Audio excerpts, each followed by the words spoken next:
את המשמעות של המילה נאצי, ומה שהם עשו במלחמת העולם השנייה.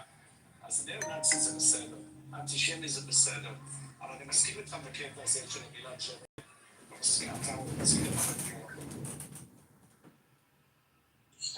absolutely genocidal maniac. I have no dog in the fight. I'm not even a Jew. I was passing by and I heard him talking, and he's just, he's batshit crazy. Black convert. He's apparently a black convert to Islam, and that's what I know about him.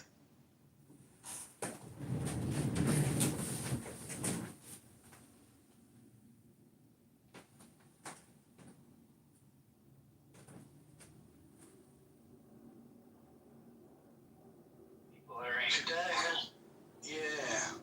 I had a new argument. Basically, it was from some Arab Christian here in Amos room. It is basically gives something like the Jews need the United Nations resolutions, but the Arabs can absolutely kill and attack Jews without any justification or international law justification. Kid you not, he was saying it with a straight face.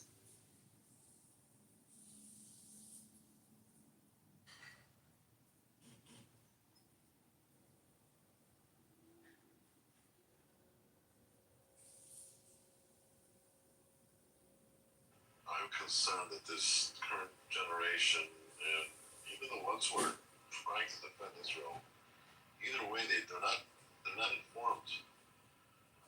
They just don't have the knowledge. You can't distinguish concepts. It's scary. I think it's just they don't read, they don't travel, I don't know what. But they don't talk. I do my best, because of that reason. I really do. I just want you to know that. I have nephews that are Jewish, and before that, I took a lot of care into understanding Israel as naturally, not forcing it, just letting it kind of unfold as I grow up. But I agree. I do agree. So you know about Israel, and what conclusions have you drawn? Well, you're always learning about Israel. And, the conclusion right now, as it stands, is they gotta turn in Netanyahu. They just have to put some anti-Israel necessary. Honestly, really funny. You're actually necessary. Because the people like this guy. Because the people like him. The journey Netanyahu isn't going to end the game here. Just think about it. The genocidal maniacs Arabs, they are still there. Hamas and its ideology, its murderous ideology is still there. The Muslim Brotherhood is still there. You are kidding no one by saying, but by killing Netanyahu, you are going to end up the conflict or anything to that effect. It's the first step. Who will you turn Netanyahu into? The second step. Hold on. The second step would be to represent your women in the government of Israel. What? Your women in the government of Israel. No. In the Middle East, there's not a female prime minister. They're equally represented. Equally represented by the population, has to directly. They are equally represented in the country. A 1-to-1 ratio? That's not equal. They have the right to run for office if they want to. They have the right to run for office. If they are elected, they are elected. Where in the world would you get off telling other foreign governments, like, you're pushing like DEI bullshit onto other countries? No. We don't do 1-to-1. What are you fucking talking about? I wouldn't say this if I didn't That say is some this for dumb shit. my own country. We don't do that here, sir. Yeah, that's none of your business. That's just it. He asked me what my conclusion was, and this Who is my cares? conclusion. That is dumb. Well, shit, that's my That's fucking dumb. opinion. Okay. I can't listen to some dumb shit like that. Like, come up with some real shit. That is some That real is shit. dumb. How are you gonna stop men from dick measuring? What the fuck are you talking about? Made You up. have to.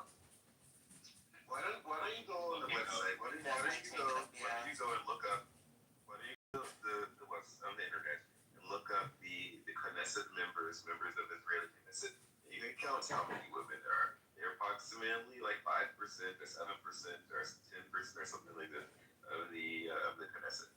Why? Because that's the percentage of people that run for office. Those are the people that are women are fully interested in the politics on all the levels, and it is not a 1-to-1 ratio because that's just kind of ridiculous. It's not ridiculous. It is very ridiculous.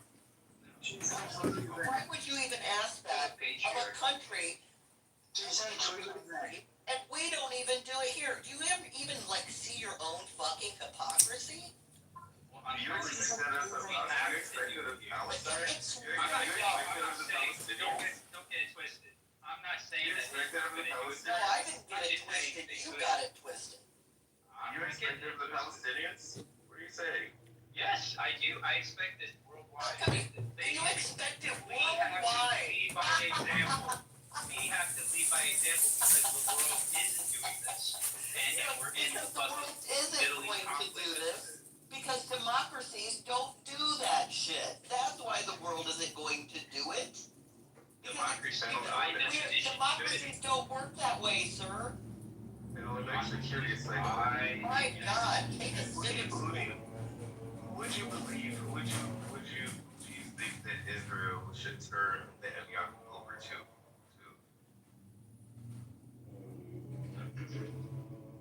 I haven't.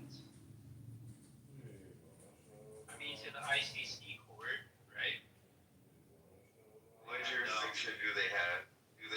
What jurisdiction do they have? Well, I haven't really thought this far.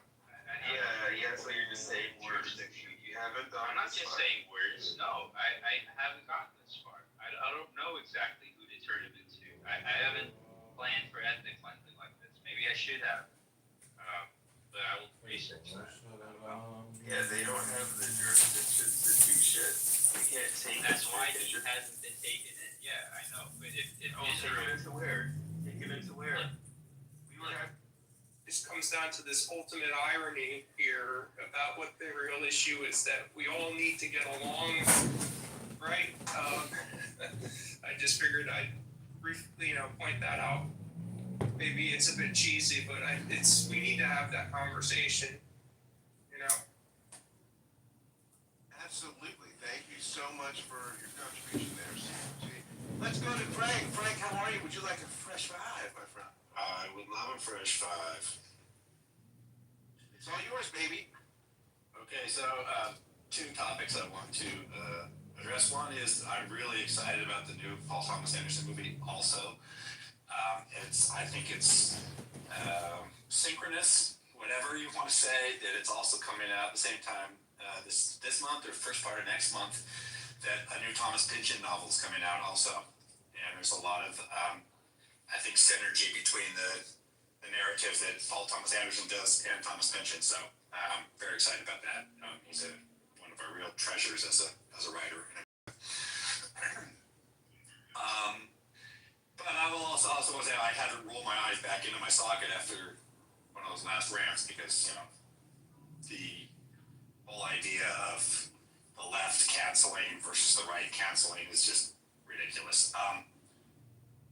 Charlie Kirk was a shithead, a fascist shithead. I'm not going to mince my words about it. I have, he didn't want my empathy. He explicitly did not want my empathy. He explicitly endorsed gun violence. So I'm just going to say, have a nice day. I'm not going to have any empathy for him, and I'm not sorry about it. So that's my position on it, and yeah, looking forward to the new Thomas Pynchon novel. Why don't you double down publicly on that, Frank? I double down publicly on it all the time. Hey, Do that, let's- yeah. Now, Yeah, my job is not contingent upon my free speech, so yeah. Now, no crosstalk here, buddy. Sorry. That's Yeah. I know that's acceptable. Yeah. We don't really do. Yeah, I'll just let you know I double down on it 24/7, so it's not a problem. Thank you for your contribution to the show. Frank, anything else? No, that's interesting to say that, I also don't live in America, so it's kind of my perspective slightly different. I live in a country where if you spoke the way Charlie Kirk did, you'd be in jail. So, and I appreciate that about where I live. All right, there you go. Different strokes for different folks. Okay, let's go to Brad. Brad, would you like a fresh five, my friend? Reverend Scott, I don't recall if we've had David speak yet, or I don't remember. David did speak. Okay, thank you. Then it's Brad. Yeah. Yep. Oh, that is so unfortunate for the previous speaker. I love it when the left just like fucking cast off and says they're grateful. I mean, imagine somebody on the right saying they were grateful that, I don't know, 2 senators in Minnesota got shot. I don't recall hearing that. I don't recall anybody actually hearing that. I did see a lot of people cheer and clap when Donald Trump was shot. No, and then there was a second one, and then scream about how inept you guys are with guns. So I'm glad to see that the left is now pro-gun, and they're all about it. And all the gun violence that they've been talking about, I'm going to point to the previous speaker and say, you were happy about it, so guess what? We don't need to have a discussion on gun violence. We don't have to have gun safety talks because most of you don't even know firearms to begin with. You'd probably shoot yourselves before you figured out how to actually pull a trigger.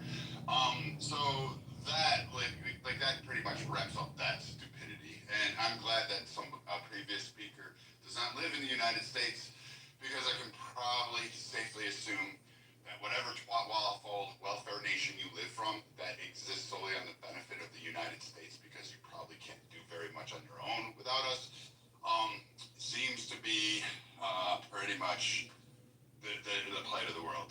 Again, it sucks being on top, it sucks being number one, but Americans, we definitely own that role, and we definitely tell you who you're going to call daddy, and you bend over and let us have our way. With that, like a couple of other things. This hypocrisy about this is fascinating to me, because again, normally I would condemn it. So just like the person speaking about the previous speaker about the homeless encampments and screaming at Brian Kilmeade, you're absolutely fucking right. I thought it was disgusting. I even said so. I even said it in my conservative groups. We talked about it and said, oh, go fuck him. And he got bombarded with messages, not from the left, but from the right. He got bombarded with people from his own groups that were watching him. So they took him and told him, shut the fuck up, we don't like that. So it wasn't the left, it wasn't anything you did, it wasn't anything you said that had any impact on Kilmeade. It was his own people that checked him and put him back in line, which is the same thing that happened to Pan Bond. It's the right that is putting people back in check because they're angry and they're sweet. Now, with the homeless encampments, what is ironic about this, what is fucking fascinating about this one, is that the landowner where the encampment was at, Ahmad, whatever, Usarif, or however you pronounce his name, actually a decent fucking guy. He's the owner of it. He was allowing the encampment there so that homeless people had a place to go ahead and live in Minnesota. And if you don't know anything about Minnesota, it gets fucking cold up there. And there isn't a lot of places where homeless people can go. And in fact, we have to round them up and put them in fucking places because the temperature drops below zero. So this owner was actually trying to help out and do some humanitarian good. He was doing something that many of you on the left just throw money at and want somebody else to fix the problem. This was the guy that was fixing the problem. Again, he has brass balls. I don't know where his votes were, but I'm proud to see somebody taking an active stance on an individual level, utilizing their own private capital and their own ingenuity to solve a problem and help homeless people. And he did that. But what you left off was the fact that A, there was a lot of drugs, there was different kinds of violence, and they had a massive amount of problems. But what was best is Jacob fucking Fry, Mr. BLM protester himself, Mr. Trump is a danger and a threat to democracy. He wants to upend any type of civil unrest. That motherfucker was the one, the loudest voice to protest against this man creating a camp. It was the city of Minneapolis and the state of fucking Minnesota that were trying to get this man to stop doing what he was doing. They were trying to do injunctions on him. They were trying to force him out. They were trying to get him to shut it down. So while you sit there and champion on that, you're fucking piece of shit, Mr. I'm a wartime hero Waltz, who never even fucking set foot in his hot zone, went to fucking Italy, tried to figure out how to eat baked ziti and gelato without wounding himself. He came back and saw his, like, now vice president material, Mr. fucking weekend guy himself, and Jacob fucking Fry were the ones who shut down somebody actually solving a problem. But hats off to you guys. Hats off to you guys for, like, fucking actually cheering this shit out and trying to make it a MAGA issue, when in fact, what it was just a really decent fucking guy trying to make a difference in the world because he saw a problem and he wanted to fix the problem. And you guys, you on the left, once again, went against that and you shot that shit down and then you blame the right. And then we tell you, hey, mental health is a problem. And I agree with you, Reagan was wrong. He shouldn't have cleared out all the asylums. But you don't fucking just throw money at it. And all of these programs that you want to do and ask for more money, they're not benefiting any of the people, as evidenced by the problem we just witnessed in Minneapolis. So maybe next time, check all the facts before you come up here and just go, it's all Trump's fault. Maybe deep dive into it, because that guy, that owner of that property, is a fucking American hero any way you slice it, because he was helping Americans in need. And that's the way I look at it, and that's probably the way you should look at it, and you should actually be condemning Jacob fucking Fry instead of trying to go after Republicans. I'll end that. Brad, thank you, and a standing ovation for Bryn Scott. Hey, but obviously, can I just say one thing? Yeah, of course you can, sure.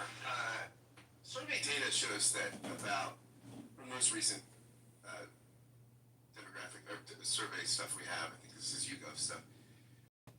Democrats, about 75% of Democrats contribute to charity. About the same. Republicans, it's about 77%. So this idea that liberals don't do anything, liberals and conservatives tend to donate about the same amounts. Independents are slightly lower, 64%. So it seems that there's not really liberals and conservatives as far as donating, not expecting government to do it. Reverend Scott, thank you so much for taking care of the ship while I was taking care of IRL stuff. We have two new moderators on stage, Cora and Lynn, and I want to go to them after I play a clip if they want their fresh fives. Also, if you're in the audience, we've got exactly 32 minutes left, and this sucker shuts down. So come on up and talk about anything you want. I want to play a short clip, and we'll get to the mods. I played this on the Critical Thinking After Party. I believe it's relevant to Jimmy, to what we've been talking about, and Jimmy Kimmel being fired. Back a couple of decades ago, Larry Flint, publisher of Hustler magazine, was sued by Jerry Falwell, national pulpit leader believing in God, and he sued him not only for emotional stress, but basically wanted the magazine taken off the shelves. This is from The People versus Larry Flint, and it's Larry Flint's attorney Isaacman, arguing before the Supreme Court against This Is the Movie. So we'll play this, and then we'll see if our mods, both Cora and Lynn, want to talk about. Don't go away, and we'll be right back. I think this is on point to our discussion.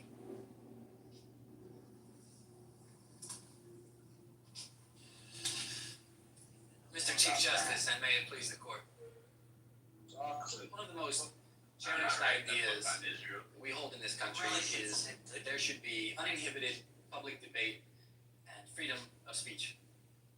Now, the question you have before you today is whether a public figure's right to protection from emotional distress should outweigh the public interest in allowing every citizen of this country to freely express his views. But what was the view expressed in Exhibit A?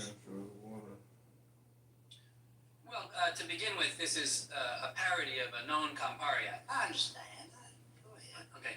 Also, and more importantly, it was a satire of a public figure, of Jerry Falwell, who in this case was really a prime candidate for such a satire, because he's such an unlikely person to appear in a liquor ad. This is a person that we are used to seeing at the pulpit, Bible in hand, preaching with a famously beatific smile on his face. But what is the public interest you're describing? That there is some interest in making him look ludicrous? Yes, Your Honor, there is a public interest in making Jerry Falwell look ludicrous, insofar as there is a public interest in having Hustler magazine express the point of view that Jerry Falwell is full of BS. And Hustler magazine has every right to express this view. They have the right to say that somebody who has campaigned actively against our magazine, who has told people not to buy it, who has publicly said that it poisons the minds of Americans, who in addition has told people that sex out of wedlock is immoral, that they shouldn't drink. Hustler magazine has a First Amendment right to publicly respond to these comments by saying that Jerry Falwell is full of BS. It says, let's deflate this stuff, sure, and bring him down to our level. Our level in this case being admittedly a lower level than most people would like to be brought to. I apologize, I know I'm not supposed to joke, but that's sort of the point. Mr. Isaacman, the First Amendment is not everything. I mean, it's a very important value, but it's not the only value in our society. What about another value that says that good people should be able to enter public life and public service? The rule you give us says that if you stand for public office or become a public figure in any way, you cannot protect yourself or indeed your mother against a parody if you're committing incest with her in an outhouse. Now, do you think that George Washington would have stood for public office if that was the consequence? It's interesting that you mentioned George Washington, Justice Scalia, because very recently I saw a political cartoon that's over 200 years old. It depicts George Washington riding on a donkey, being led by a man, and the caption suggests that this man is leading an ass to Washington. I can handle that. I think George can handle that. That's a far cry from committing incest with your mother in an outhouse. I mean, there's no line between the two? No, Justice Scalia, I would say there is no line between the two, because really what you're talking about is a matter of taste and not law. As you yourself said, I believe, in Pope versus Illinois, it's useless to argue about taste and even more useless to litigate. And that is the case here. The jury has already determined for us that this is a matter of taste and not a matter of law, because they've said that there's no libelous speech, that nobody could reasonably believe that Hustler was actually suggesting that Jerry Falwell had sex with his mother. So why did Hustler have him and his mother together? Hustler puts him and his mother together in a example of literary travesty, if you will. And what public purpose does this serve? Well, it serves the same public purpose as having Gary Trudeau say that Reagan has no brain or that George Bush is a wimp. It lets us look at public figures a little bit differently. We have a long tradition in this country of satiric commentary. Now, if Jerry Falwell can sue when there has been no libelous speech purely on the grounds of emotional distress, then so can other public figures. And imagine, if you will, suits against people like Gary Trudeau and Johnny Carson for what he says on the Tonight Show tonight. Obviously, when people criticize public figures, they're going to experience emotional distress. We all know that. It's the easiest thing in the world to claim, and it's impossible to refute, and that's what makes it a meaningless standard. Really, all it does is allow us to punish unpopular speech. And this country is founded, at least in part, on the firm belief that unpopular speech is absolutely vital to the health of our nation. Thank you, Mr. Isaacman. All right, let's go to Cora. Cora, thank you for doing the heavy lifting as always. The show is better with you than without you. Would you like a fresh five, or are you good, Cora? I'm good for now. I don't think I could possibly wake up enough this morning to deal with any of this crap, so. You got it, no problem. Let's go to Lynn. Lynn, would you like a fresh five, or are you good? Yeah, I'm good. It's really kind of pretty clear that there's no middle ground to anybody will ever possibly be able to come together on, and it's everybody's right and everybody's right, so that's the way it is, and that's the way I feel about it, so I'm done. All right, would any of the mod squad besides Reverend Scott like to comment? I'll go to Violet. Violet, would you like to comment? At this point in time, we shut down at the top of the hour, 24 minutes. Violet.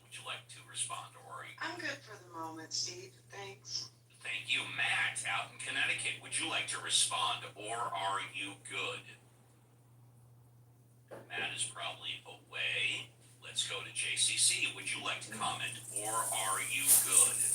Yeah, I support free speech. I don't think what happened to Jimmy Kimmel applies as free speech violation because it was said because of ratings and monetary reasons. So, and yes, he was employed. However, we're not aware of whether or not he violated the parameters of what they want him to keep him from saying and not saying, right? So I support free speech, especially when it does not incite violence among the public, so that's a good thing. So we got to protect our First Amendment rights. Thank you, Graham. Thank you. And if you're in the audience and want to come up, you got about 5 to 10 more minutes, and then it's going to become impossible because the show does have a hard stop, give or take, at 10 o'clock. Before we go to other speakers on stage, closing thoughts, burning desires, I heard Reverend Scott during his time talk about Kimmel either has or is going to file $1 billion lawsuit. Now, this is interesting because if indeed he has, or if he does, the first thing he will have to do is prove up his damages. Now, Jimmy Kimmel had a contract for $15 million a year. So, and that contract was scheduled to expire next year. So that would be, half of it, $7.5 million. Then, of course, it's